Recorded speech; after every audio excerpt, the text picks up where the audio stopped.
Broadcasting live from the Phoenix Business RadioX studio in Tempe, Arizona. You are tuning in to Culture Crush with Kindra Maples. This podcast will dive into a variety of companies that are crushing it with a great company culture.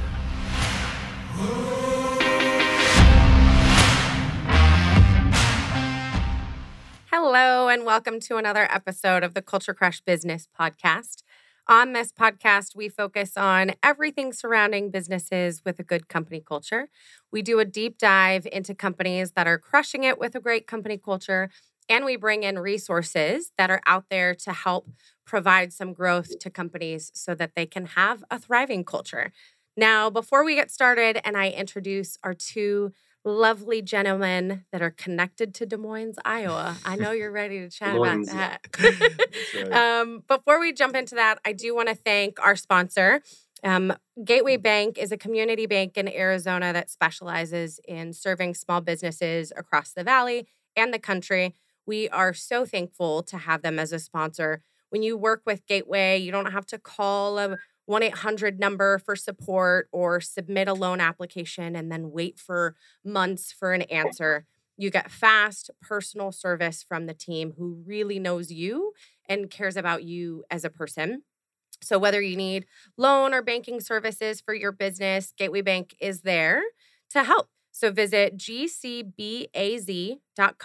and then /Culture Crush for details and a free consultation with Bank President James Christensen, who is just an awesome rock star CEO. He'll probably have on Converse shoes when you have that conversation, so be ready for that. Probably will. Now, let's jump into our guests today.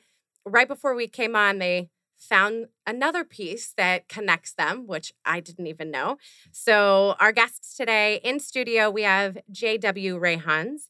He is the president and financial advisor of Rayhans Financial, as well as the president of Joshua Development. Welcome. Yeah, thank you, Kindra. We're going to dive into all of those pieces. And then virtually coming in from Des Moines, we have Stephen Smith, the VP of People Analytics with Rework. Welcome. Hello. Hi, thank you. I am so stoked to have both of you on. I mentioned that I've had just beautiful, really in-depth conversations with both of you. And now I get to bring both of you together. You haven't met before. And right before we went on air, already there was a commonality with you guys and this connection with Des Moines. Mm-hmm. Stephen, that's where you are. But JW, you said that's where you're from? Yeah, I grew up in North Iowa, which is just a couple hours north of Des Moines. And so anytime I meet someone from Iowa, I know that there's going to be a good connection. There'll be plenty of things that we can either talk about or make fun of, which that probably all wraps into culture too. I love this. Yeah. We're talking about culture and creating besties all in one episode together. Mm-hmm. So before we dive too much into Des Moines and culture and all of that, I do want to just really hear a little bit about each of you first. So, Stephen, I'm going to start with you since you're coming in virtually. I want to hear just about you, what you're doing in Des Moines. I know mom's out there too with you. We've chatted about your mom, my mom. We've had those chats. So tell us about you and the work that you're doing with culture and with Rework. Sure, yeah. When we get into culture, I'm going to talk about self-disclosure and keeping each other accountable. There's no S at the end of Des Moines. It's Des Moines. No S's in there. there. Did I put an S? Yeah. Oh, Yeah. Everybody in the room is nodding right now. Am I the only one that missed we're this? up in safe space and we can talk to each other and pick the food out of each other's teeth. Guys, That's right. That's where my grandparents, the whole family is from there. My Nana is probably like rolling over in her grave right now. Yeah. Well, No, the good it's kind news, of the good news, Kendra, you didn't say Des Moines. Oh, So you I was halfway you there. were getting there. You were getting there. Des Moines. Oh my goodness. I'm glad we're starting in a safe space here. That's right. We are. Good baseline. So 10,000-foot view. I was raised in a military family, so kind of moved everywhere growing up, which was really impactful for me, understanding cultures in not a corporate climate, of course, just kind of moving around and seeing different environments. Went to school in Louisiana for industrial organizational psychology, which is kind of halfway understanding how people work and then half statistics. no one believes you if don't have the data to support it, it doesn't seem like, for good reason. Got my first job in Des Moines, Iowa, which is why I live here now. Did that for a few years and got out of the corporate game to be a part of a company called Rework. Rework is essentially an organizational MRI. We assess an organization with multiple facets, including culture, to really understand holistic solutions. Here, I kind of run our analytics program. I help with product development and certainly our strategy side. And we've been doing this for about 10 years now and growing and having fun and getting to meet cool people like y'all. So all aces here. Awesome. And when you say holistic solutions, when you're looking at culture and you're looking at all of the components and the pieces and you're finding the data and the metrics that go along with it, which I love that we can do that, right? Culture, I feel like in the past was very gray and fluffy and you couldn't always put data and metrics around it. And now we can, right? But when you are doing this and you're talking about these holistic solutions, what does that mean? So in the corporate gig, I started off like every other IO psych. I started in HR, right? You do HR analytics and you have engagement surveys and things like that. And then, oddly enough, I got switched to real estate because they wanted to build a new campus and we wanted some people analytics involved, which is super cool. And then I started to realize it was a very different world and that there was conflicting interests and that there was conflicting surveys and assessments and tools and indicators. At the end of the day, everybody had a solution that they're bringing to the top of the house. And the top of the house has to make some judgment on which one of these surveys do I listen to? Which one of these things do I prioritize? Because we weren't playing from the same sheet of music, so to speak. So when I saw those silos in real time as a young professional, it really gave me the idea of why are these systems not talking to each other? Before we got on this call, we were talking about, which we will, I'm sure, vibe. And if I think about my Louisiana days, it's all about jazz music, right? How do we play from not only the same sheet of music, but in the same rhythm with each other? And I don't think a lot of solutions do that. I'm not meaning like a vendor, but I don't think our businesses are great about being very fluid and holistic. We have our own cultures, we have our own leadership, we have our own strategies, and oftentimes they don't work well together and it kind of gunks up the whole machine. So culture doesn't belong to HR. It's not just the workplace, which is a different workplace than it was 5 years ago. It's kind of everything at once. And if we're not fluid, we're not going to play a very good song, I guess. I am glad that you already started to put these thoughts in of culture being a rhythm and not falling under HR and these pieces because we are going to dive into that, JW, especially with how you started and building your company, which then led to another company. A lot of that was from the culture, right? Yeah. So before we jump too far into that, JW, I want to hear a little bit about you, how you got started, and then how your second company started too. Okay. Well, thank you. Appreciate the opportunity and really looking forward to the conversation that we're going to have together. As far as just from me personally, I did not grow up in a military family, but if you saw how often we moved, you'd probably think we were. And so I grew up in construction and farming, and things were difficult many times. I mean, when I went to 3 different elementary schools, 2 different junior highs, and 3 different high schools. And so that's why I say, I mean, it might look like we're a Yeah. military family, but that wasn't the case. We did grow up knowing what it meant to work hard, and we grew up knowing what it meant. Some of this was small town, but we knew what it meant to, be a person of your word, if you will, and that when you say you're going to do something, you need to do it and follow through. And for any of us, I think some of those ways that we grow up, they do start to influence the way we live out our lives. And so for me, what that meant was it led me to want to start and own my own business right away. And so I actually started our first company, Rayhan's Financial, when I was still in my final semester at college. And it was primarily because I wanted to be in a position where we could truly help people. And also, I saw a situation where my dad worked for many different companies and in construction, especially back then.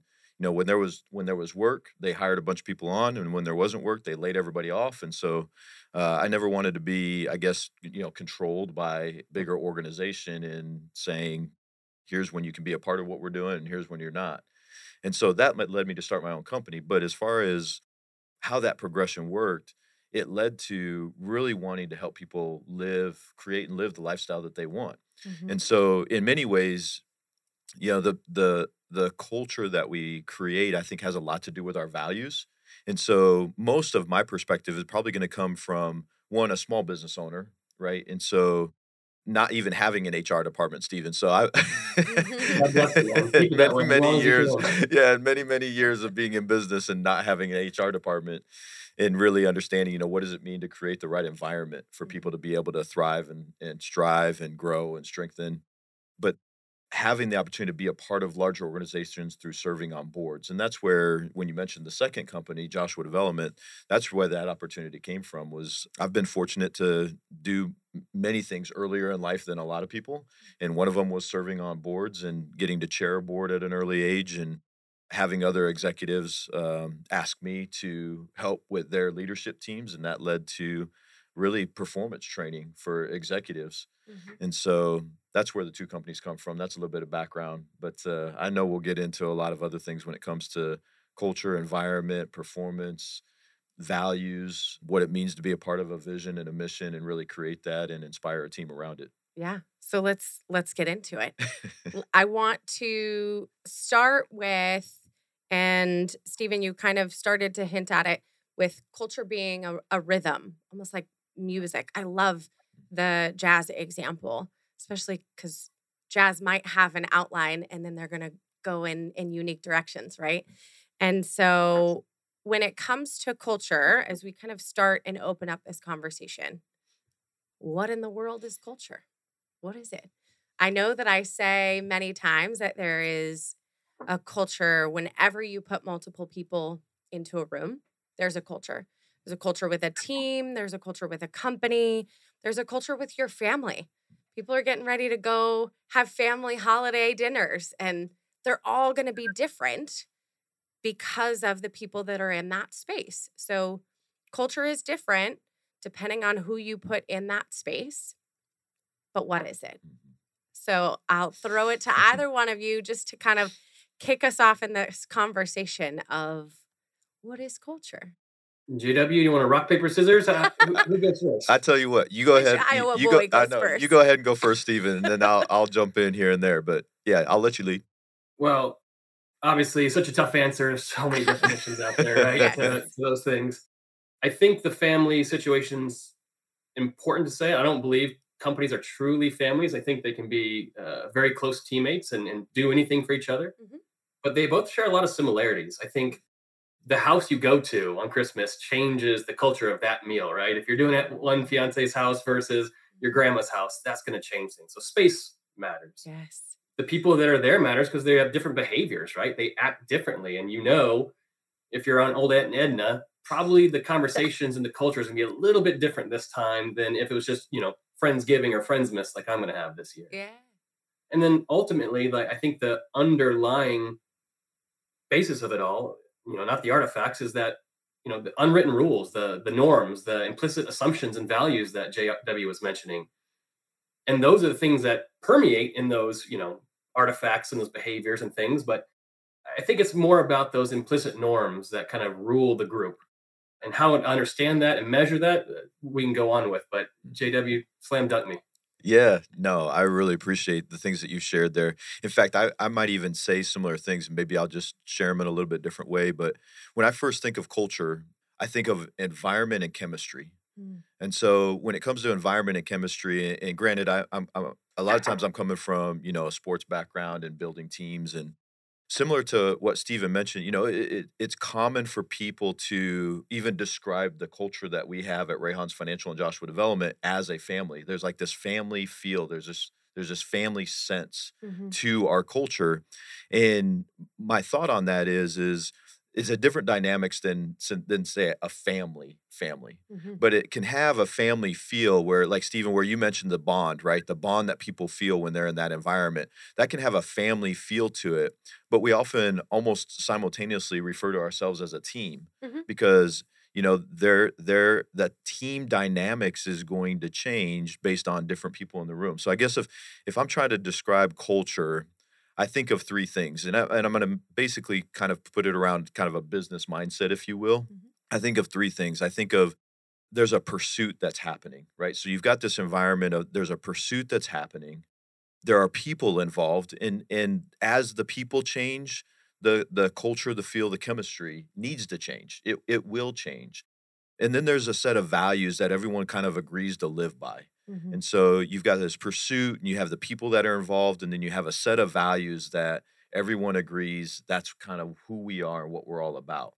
Then from there, you've got these different feels of what the culture is, depending on how all of that is lived out on a daily basis with the people that are involved, with the team that's involved in whatever the organization does or what they're about.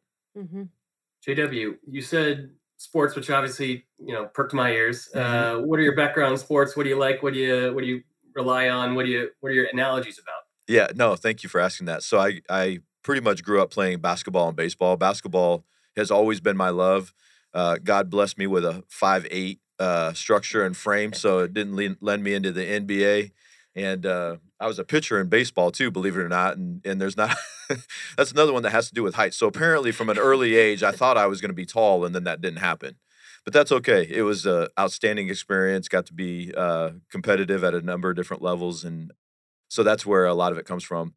I absolutely love coaching basketball and have for a number of years. Literally from the year after I stopped playing till today, I've coached youth basketball, always in a volunteer capacity for a long time now. So Well, that's mine. as I think of my three favorite books on culture, one of them is what is it? Six Rings by Phil Jackson. Is it Oh, Six Rings? 11 Nine rings. Rings? 11 Rings. Jeez, 11 rings. Yeah. that was just the first go about it. But yeah, maintaining that culture, which changed to your point with those two different teams and two very different leaders and two different kind of point guards. And how do you maintain different but still high performing cultures based You got on the it. players that you have was really interesting to me. So as you were talking about, I didn't know we were going to go into sports. That's a really cool, or like hockey, right? I'm not a big hockey guy, but Mhm. you have all these lines, and yeah, the teams on the ice will change a little bit, but you have that overarching framework that creates that culture.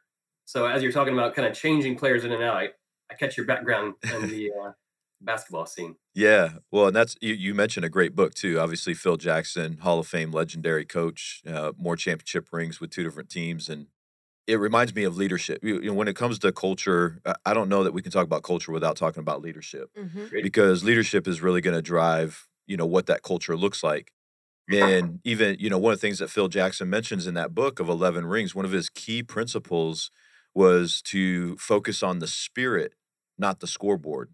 And Mhm. he really was diligent and purposeful about focusing on the spirit of the team as opposed to the outcome of the games.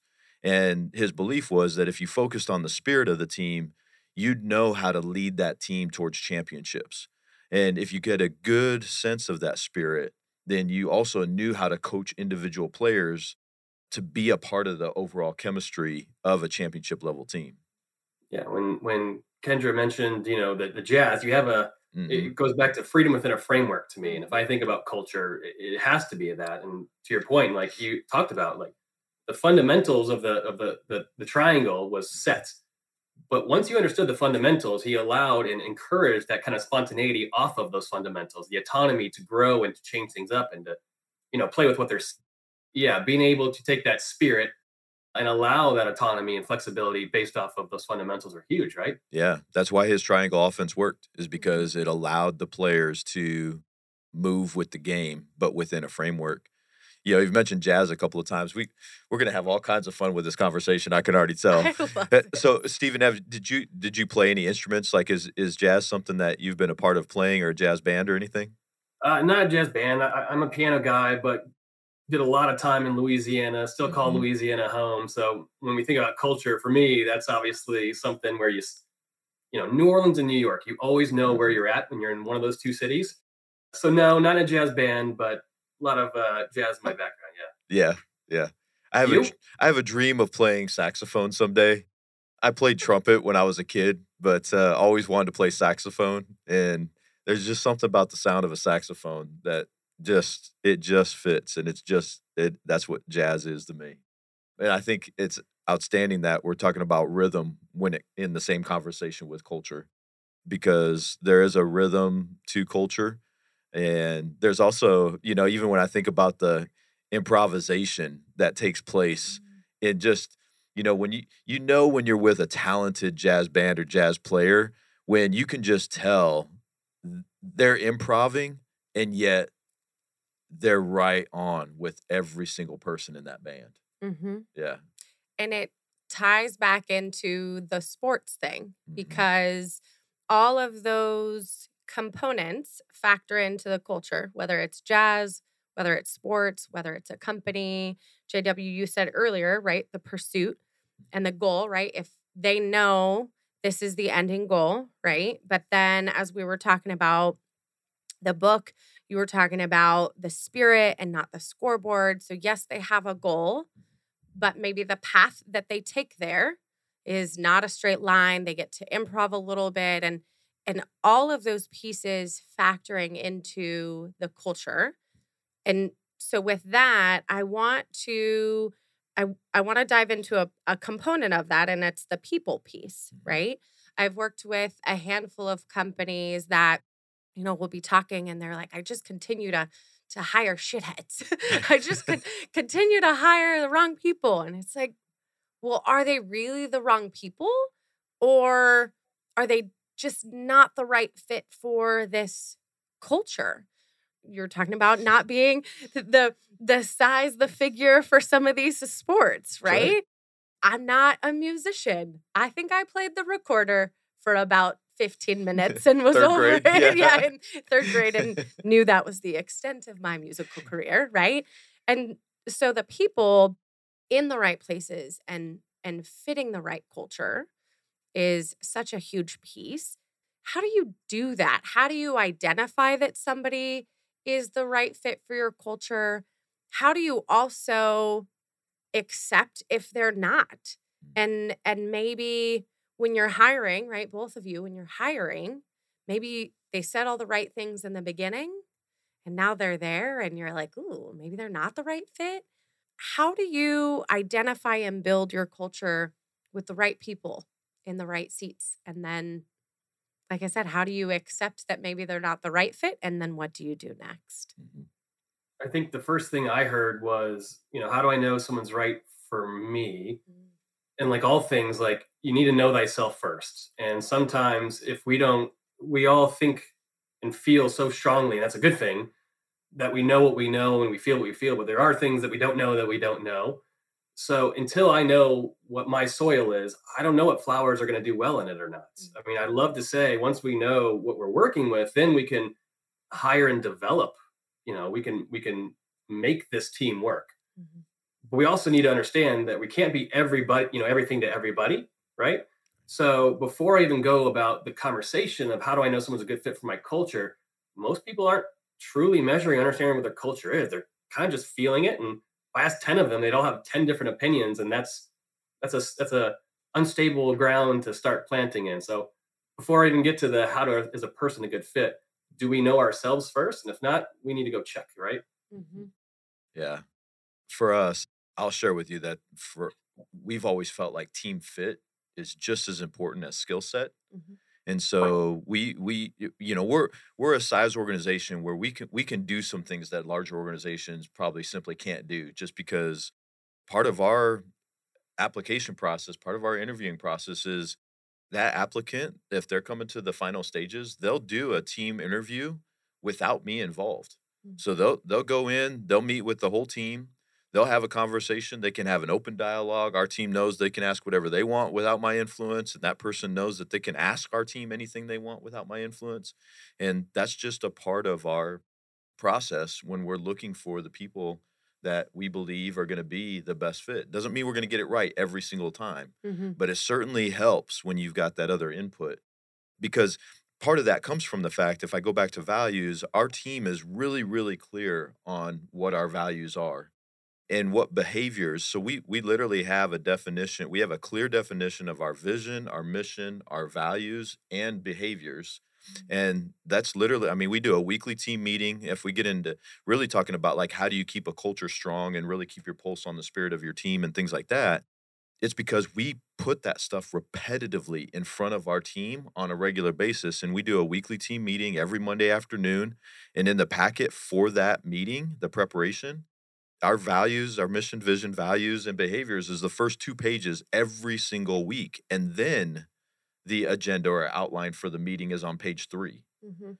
And so when we look at, like, fit and hiring and interviewing, it's because we're clear about who we are and what we're looking for. And Stephen, I so appreciate that you mentioned that we can't be all things to all people, or we can't necessarily, say that, yes, everyone is invited to be a part of our organization, because there are going to be people that simply aren't to be a part of the organization. There's another organization out there that they're the right fit for, they're the right person for. And the other thing that I would include in that is, I think you alluded to this a little bit, Stephen, is with regard to like position, like what's the job that we're expecting them to do? Because yeah, they've got to have the skill set for that.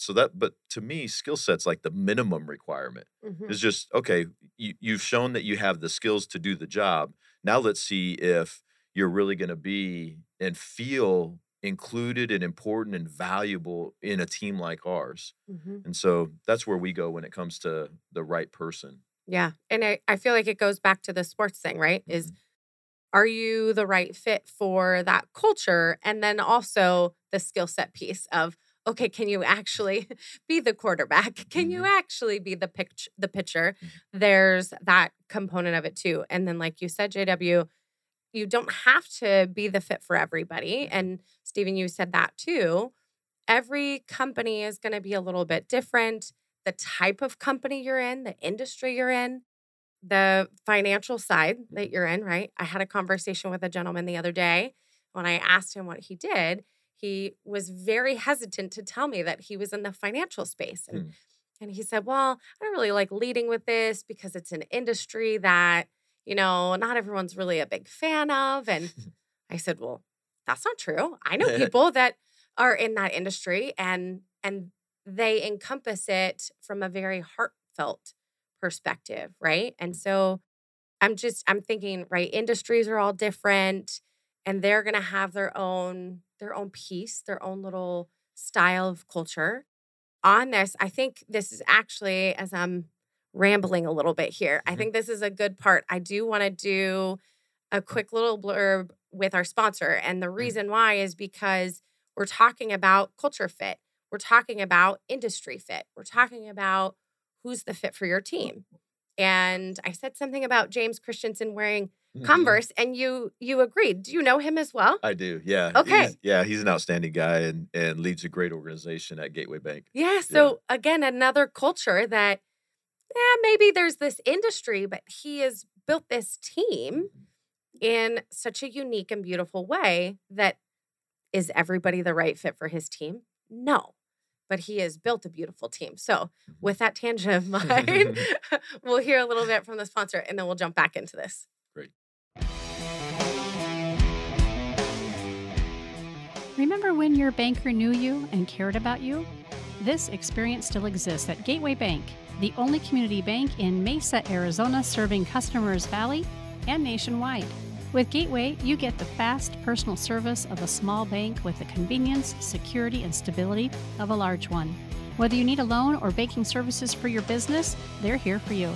Visit gcbaz.com/Culture Crush for details and a free consultation with Gateway President James Christensen. Okay, so how we were talking about, industries and fit and culture and not being the right fit for everybody. I want to dive in a little bit on this, JW, with you and the financial work that you do. Mhm. One of the really beautiful things that you do when we talked about this, you're Mhm. doing your intro meeting with somebody Sure. and you don't even talk about the financial piece until the very, very end. You got it. You're digging into them, who Mhm. they are, what their goals are, what makes them happy in life. Mhm. And that, we talked about leadership earlier, right? Mhm. That is culture. That's knowing your people. That's knowing what makes people happy. Why do they have this job to Mhm. get paid? What are they going to do with their money? And so I want to tap into what you do a little bit because I know that's going to bleed into this conversation beautifully about leadership and culture. Okay. Yeah. I'll be happy to. So first, let me give you the standard disclosure right up front. Anytime we start talking about money or Yes. finances or investments, right? And so for any of you that are listening, just realize that we're having a conversation and there's no way for me to know your personal situation. So if any Yes. money topic comes up, please don't, figure that as advice to you that are listening right now. But it does give us an opportunity to talk about culture because in the financial business, part of why we feel we exist is to actually help the industry be viewed as a profession that can be trusted. Mhm. And so for a lot of people, the topic of money is a difficult one to have. And so, interestingly enough, it's going to sound paradoxical, but the main reason that I wanted to start a financial planning and investment firm was to help people realize that money's not the real thing they want. Mhm. That there's all these other things in their life that are so much more important to them than the money or than the finances or than the investment. And so, you're right. In that very initial conversation that we have with anyone before they're ever a client, we really utilize the opportunity to have a conversation about what's important to them. What do they value in life? And through that, we will really spend about half of the conversation just on that alone. And not just the surface answers as they come in, but then asking more about that. Okay, well, why is that important? When you hear the things like stability and comfort and peace of mind and less stress and family, and okay, why is your family important to you? Like, when was the last time somebody actually asked you, why is your family important to you? And then sat there and listened to the answer. Why is it important to be comfortable? And then somebody sat and listened to the answer. Mhm. And so that leads us into then, okay, well, what are we going to focus on? And so that's where the goals come in. And we have a very specific way that we go about helping get real good, strong clarity on someone's goals to the point of which we know their subconscious is going to already start working on, like, how do I make that happen? Okay, because by the time we're done with that conversation, they're already seeing it as if it's become real. And so then with like the last 5 minutes or so of our conversation, we'll go, okay, kind of help me understand where you're at today in financial terms. Like, just give me the high level. And then, yeah, as their follow up after that, absolutely. But the reasoning behind all that, and this is where it ties back to culture, is because if everyone on our team is trained that way, guess what types of conversations they're having when even, a client just calls in and has a random question? They're asking about, oh, how is your family? Mhm. Are you feeling comfortable? What's your stress level been like? It's the holidays. Are you doing okay? And so it's more of those kinds of conversations that's really just, it flows through the whole culture of our organization to create what everybody strives for, is having a great client experience. I believe great client experience starts with the people in your organization. Mhm. And if you can create a great experience for them, if you can create a great environment for them, if you can create a great culture for the people within your organization, guess what? They're going to deliver an exceptional client experience.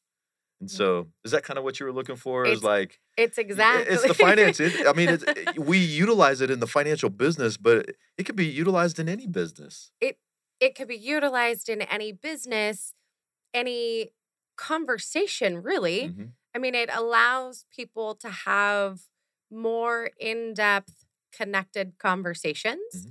And then in this conversation of culture, right? And Steve, we talked about leadership a little bit in the beginning. If you have a leader that is asking those kinds of questions, not even your financial person asking those Yeah. questions, but if you have a leader that's asking those kinds of questions, you're getting to know your people at a deeper level. Then, in terms of big picture culture of a team, now you have that connection with your team. You know them beyond just, oh, Kindra has a dog and a mom. You know deeper. You know why I do the things that I do. Um, the financial piece, what makes me happy, right? What things do I love doing? If you can have those conversations with your team and then you're that much deeper with them, then in the terms of culture, right? If something happens and you start to see that maybe somebody's not delivering at the top capacity that they were before. Well, instead of just jumping to, well, you're not reporting, right? You're not doing your sales like you were. It allows you as a leader to ask the questions deeper of really what's happening. And so that's why I really wanted you to tell us a little bit about how you guys approach that Yeah. because in culture and leadership and just working with people. And Stephen, I'm sure you're seeing this with the companies that you're working with, or trying to influence this with the companies that you're working with, right? When you're talking with them, when you're doing an analysis on their company, and it's tying back to the leadership component and the connection piece. And do they feel like that is a safe space? Like this conversation and Mhm. how we started. I'm almost Steven, can I ask you a question? Because here's Please, something yeah. here's something I'm really curious about is, we're talking about this word connection. Mhm. What are some of the things that either you do in your own organization or with the organizations that you work with to keep the connection amongst the team members strong or the employees Ooh. strong? Whatever word an organization uses for their team members or their employees or family, whatever that word they use, like what are you noticing helps keep that connection strong between the people and the leadership, right? Where I they don't know don't where I got it I from. There was a quote back in the day, like there's 4 ways to build good friendships and relationships. And the first one's proximity. And I think today's day and age, we're seeing hybrid. Half my company's in the Netherlands and half of us here in the States. So proximity isn't always in the same office, right? Although happy to say I get to Amsterdam often, and that's fun. But that proximity matters, right? That connection point, just the time and the opportunity to connect, even if there's nothing there, because that starts to create the familiarity and the similarities between each other. You start to get into that deeper part you just mentioned, Kendra, past the surface level, Facebook questions. Mhm. And then ultimately, number 4, you get to that self-disclosure where you can start to tell each other things like, drop the S on Moines and things like that. So We started this in a conversation good very space. safe today. we In a good did. space. We Yeah. And so did. I think being purposeful and mindful about taking the time and energy and investment to keep connection and proximity, because the rest of it will naturally flow. And it's really easy as we're going so hard and your heads are down and you're running on your own tasks, and Lord knows you got another thing to do tomorrow. It's really easy to put the head down and lose some of that connection, right? So making the time and energy, man. You? Yeah. I appreciate you mentioning each one of those because I think this is one of the things that a lot of leaders and organizations struggle with right now Oh, yeah. is, you mentioned some people call it a new work environment. It's probably not as new as many people think that it is when you've got some that are hybrid workers and you have some people that are working in multiple offices. I mean, if we take things old school, it's it's not uncommon for there to be multiple sites of an organization and still have to draw a connection between all of those. And so now it might look a little different from time to time, but with many leaders that I've visited with, this is one of the areas where they're like, man, how do I just keep a strong connection with my people when some people are in, some people are out, some are working remote, some are hybrid, some are in the office on certain days, some are out of the Mhm. office on other certain days. Interaction, I think, matters, especially when it comes to connection, is, how are we creating the opportunities for interaction amongst the people on our team? Because if there's regular interaction or there's consistent interaction, it gives the opportunity for them to have that bond. It gives the opportunity for them to look and see themselves beyond just the person I work with, so they can have some of those other conversations and they can genuinely ask about their day and how things are going. And so I think about interactions when I think of connectivity. And I also think of what do leaders do to create an openness where it's okay to think of one another beyond just the person I see at work. So Mhm. what's being done to create an open environment? We do some team book studies on our team, and so there's certain things that we're studying together along the way and having dialogue and conversation about along the way. And a couple of them that we did this year, so they're fresh in my mind is, we did the study with Brene Brown's book Dare to Lead. Mhm. And so, she's known for talking about vulnerability and openness and being able to have rumbles or tough conversations, but do them in such a respectful and professional way that people can be direct and you can still move through a conversation well. And another one that we did at the beginning of the year was Brendan Burchard's, high performance habits. Mhm. And that one where he talks about there's 6 habits. Well, there are some common things between both of those authors and both of their sets of research. One of them is clarity. Like, are Mm. we able to have clarity with one another? And clarity, I think, helps us with connection too. It's funny you mentioned that. My other 2 favorite books on culture, one is Team of Teams, which is a military Yeah. book, Yeah. General Yeah. Stan McChrystal. The other one, very different about culture, is Creativity Inc. Ed Mm. Catmull, the guy who started Pixar. Mhm. And the connection that both of them had in my mind as you were talking, you just made a light bulb, is that they both believe in the idea of red reports, right? Like, I'm going to make a rough draft. I'm going to create the plan for attack or whatever it might be for the next movie. And then I want people that have nothing to do with this project to come in and beat the crap out of it. Yeah. Just beat the crap out of it and find every little hole you can. And if you're not in a place where you can take that, the end outcome is almost certainly going to fail. And I think everything you said, I'm now seeing all four of those people be in line. So I think we got something going there. We In do. the idea of the red reports. Yeah. Yeah. Well, and I even appreciate you bringing up that because how many, how many of us, and again, going back to any of you that are listening, whether you're a leader in your organization or you're, the person that say that, is digging in every day. The thing about it is we all talk about the importance of feedback, but how many of us actually have an openness to all forms of feedback? We love getting great feedback, right? We love the compliments. It makes us feel good. It builds our confidence, and we see the value that we create when we get this positive feedback. How many of us give a similar open response when the feedback isn't as positive? And what kind of assumptions do we generally make about the other person who's giving us the feedback? I mean, what if our default initial response was, wow, they must care about me. If they're willing to tell me that, they must care about me. How would our response change? How much more would we grow? How much more open would I be to the feedback that comes in? So when you mentioned you didn't say red team. Red reports. Red reports, thank you. I think of it as red team because I think in the military they call them the red team, right? They'll Yeah. they'll develop a mission, they'll put together the mission plan, and then they'll have the red team come in, which always reminds me, one of the things that sometimes leaders get frustrated with is when people ask a lot of questions, because sometimes as leaders, we're like, I just want to share the vision and you all figure it out. But then people come back with questions. We're like, wait a second, why are you asking all these questions? Sometimes that's exactly the purpose of the red team, is to ask tough questions and say, what does this mean?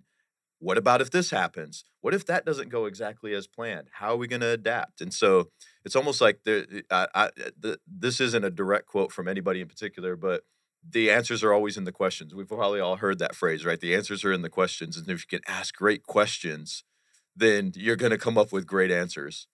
Yep. So I was taking notes while the two of you were chatting about these pieces. So JW, your initial question was around the connection piece, right? So it came up about clarity, time, energy, openness. I would love to add an extra one. I feel like I'm asking. I'm a guest on your show right now. It's your show, Kindra. You can say whatever you want. It's not right now. I'm asking. I want to add another one that's consistency. So my background back in the day was actually in animal behavior and training. One of the biggest pieces about working with animals, the same way about working with people, is there has to be consistency involved. You can't just go in, work with an animal, train it a couple of things, leave, and then come back a month later and assume that there's going to be a connection and that animal is going to respond again. You have to continuously work at it. And so that consistency is a piece of all of this, right? As you're talking about asking questions or giving the hard feedback, you can't just do it once, because then they really are going to go, oh, well, JW just told me I suck. And, it's going to be taken differently than if there's consistency and these conversations are heartfelt and you're giving the positive and the, hey, also I've noticed this. Same thing, Stephen, when you're talking with your teams about the time and the energy. Again, you have to be continuous and consistent with it, especially, Stephen, with your team being remote and in different places. You can't just go out there, once a year and be like, hey guys, I'm here in person. Let's connect, right?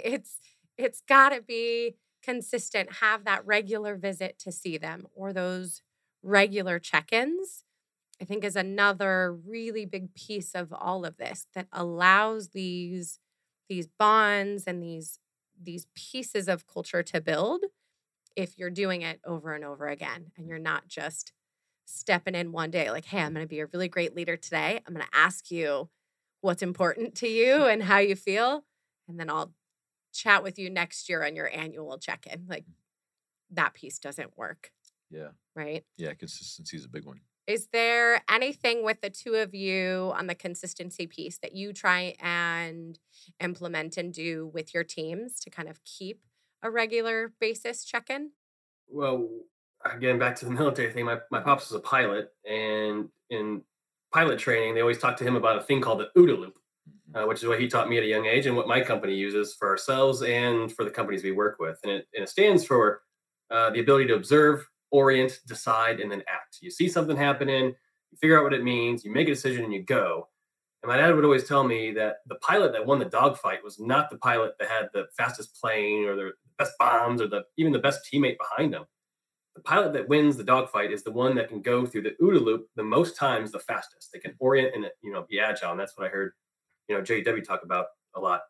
So it's the same thing for us. It's if you're not having those routine, and I guess now we're circling ourselves, which is a good thing. We're coming full circle. Mm-hmm. Implementing an OODA loop and an actual feedback loop that is ongoing and part of the culture becomes the culture, right? And that's where the psychological safety, that's where the checkpoints that we've been talking about come in. So yeah, just creating a framework and call it an OODA loop or whatever you want to do it. But frequent practice and immediate feedback, right? Mm-hmm. That's beautiful. And you said observe, orient, decide, act. And act, yeah. Yes, ma'am. And go through it again. Learn and go through it again. Okay. Fast. JW, what about you? Well, now, Stephen, we're going to stay connected even after all of this because not only, we've talked about Iowa, we've talked about sports, we've talked about, military, and now we're talking about your dad being a pilot, and we got to go into almost Top Gun at this point, I've been thinking of as you guys are talking. That was my thing. That's right. I know if we're going back to the very beginning of introductions. So as a kid, the first thing I wanted to be was a professional basketball player. The second thing I wanted to be was a fighter pilot. But the only thing is, to be an NBA basketball player, I figured out later, it's good to have height. And then to be a fighter pilot, they don't let blind guys fly planes. And so I was out on both from the beginning, so if we go back to the feedback loop, right? In a way, I guess those two stories do tie in a little bit, is all of us are on a constant feedback loop, whether we realize it or not, right? Because we're always intaking information and then we're making decisions based on that information. Just most of the time, we don't realize that's happening as rapidly as it is. And so those feedback loops, the way that we see that happening, not just in our organizations, but even others that I've had a chance to be a part of, when you look at a board where the board seems to operate at a higher level, they seem to operate at a higher efficiency, they seem to be able to get more done. And then you might serve on another board and maybe even half the people are the same and the other half aren't, but that board just doesn't seem to operate as quickly or as fast.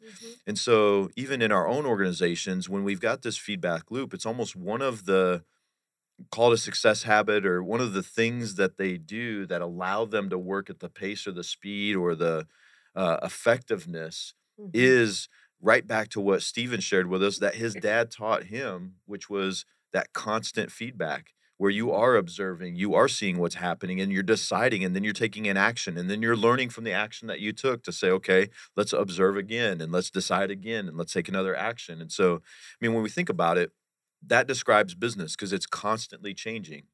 And so as we are able to do that as a team, there's another book based off research that comes to mind. And I don't know if you've read this one or not, Stephen. It seems like we read all the same books now, but we really did not know each other before this conversation. So Kindra, you really, I know, you really know what you're doing. And my hope is that everyone listening, that you're actually getting some value out of this conversation, because I feel like it's Stephen and I talking, and we're really hoping that, something of this matters to someone who's listening. People who like jazz. Yeah, that's right. If you like jazz So trust factor. I don't know if you're familiar with that book, Trust Factor, but trust within an organization is usually going to determine the speed at which a team can function. And so in there, they've got an assessment tool that they use that they call O Factor, and it's got, they use the acronym oxytocin, and each of the letters means something from oxytocin to determine the level of trust in an organization. But even as we're talking about this in terms of feedback and functioning and speed at which things can get accomplished, or even, a vision that's so big, like how do you get a team to believe in a vision that's bigger than what they've ever done before? Because if we go back to culture and environment, and Stephen, I'm getting this sense from you, but my I guess my guess or my assumption is probably similar where you're at is you want to create an environment where people can be at their best. Mm-hmm. Like, I mean, I've just always believed that someone's going to perform at their highest level when they're doing something that they love the majority of the time, when it's within the scope of their strengths, within a skill set that they have that they just enjoy being a part of. It's Mm-hmm. like if you can create an environment with those four components, people are going to perform at a really high level. And then for leadership, it's just a matter of making sure that you foster that environment as often as possible. And if that means repositioning someone or changing a position or changing up the responsibilities that someone has, then that's up to the leader to be sure that that environment is constantly in that state, or as much as possible consistently in that state Mm-hmm. of putting people at their best. Yep. And JW, I think that is a beautiful way for us to start to wrap up this conversation. Wait, we're done already? I hate to break it to you. I feel like we could. Stephen, let's just keep talking. We I mean, we You can could. cut us off when they want to. that's We right. could. I know that this conversation that I was a guest on could go on for absolutely ever. And both of you brought beyond your A games today.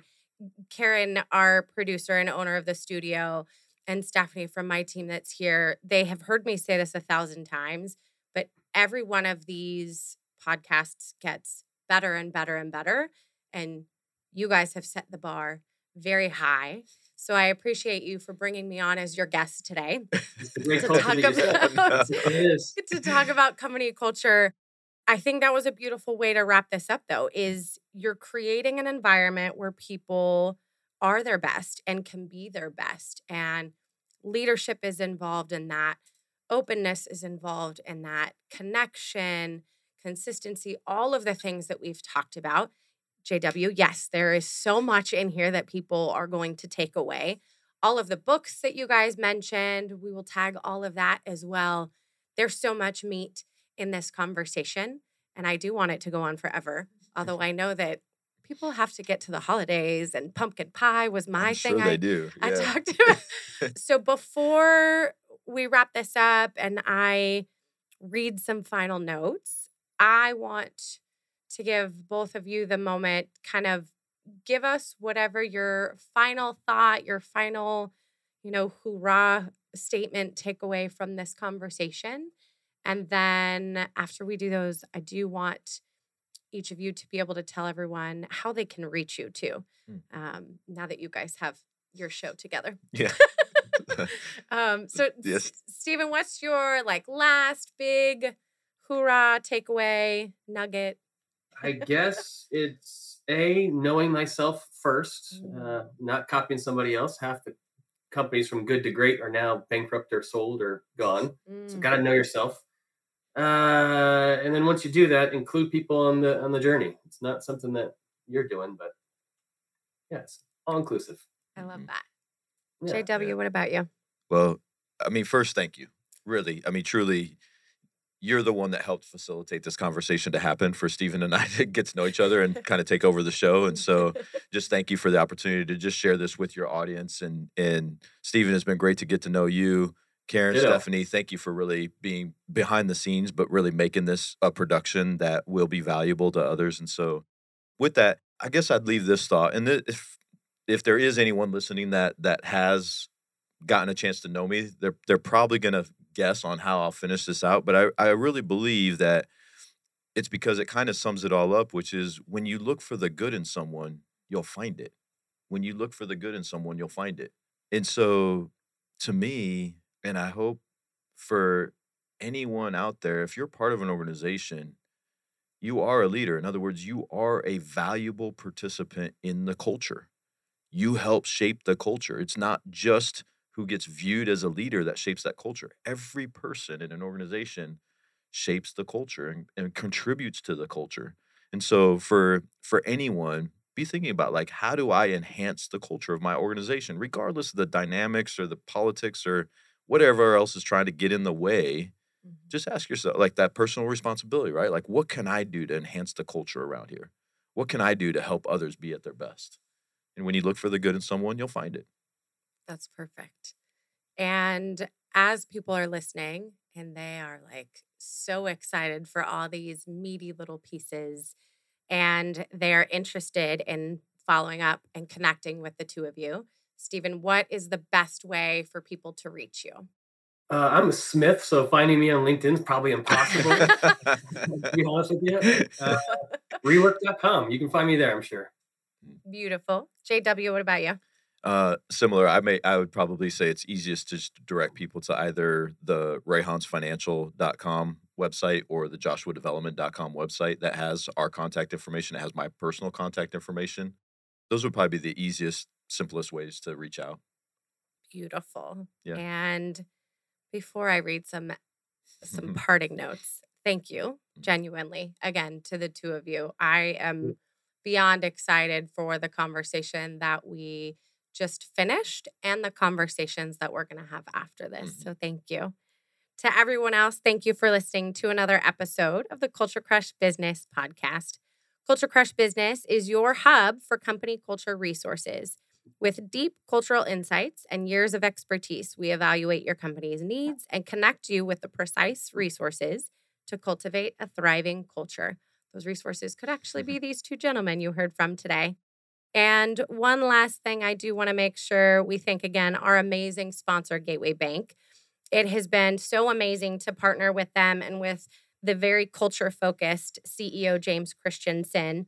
Gateway Bank partnered with Culture Crush Business because they believe in hiring the best people and building the best company culture for them, for the people, like you said, JW, for them, so they can deliver the best experience for everyone else. So whether you need a loan or banking services for your business, Gateway is there to help. Visit gcbaz.com/Culture Crush for details and a free consultation with Bank President James Christensen. All loans subject to approval. Member FDIC. Thanks for listening, everyone. Thank you for listening to another episode of Culture Crush, the only podcast out there that does a deep dive of companies that are crushing it with a great company culture. If you think your company has a strong culture that should be highlighted, please reach out to Kindra Maples on LinkedIn or email us at culturecrushpodcast@gmail.com.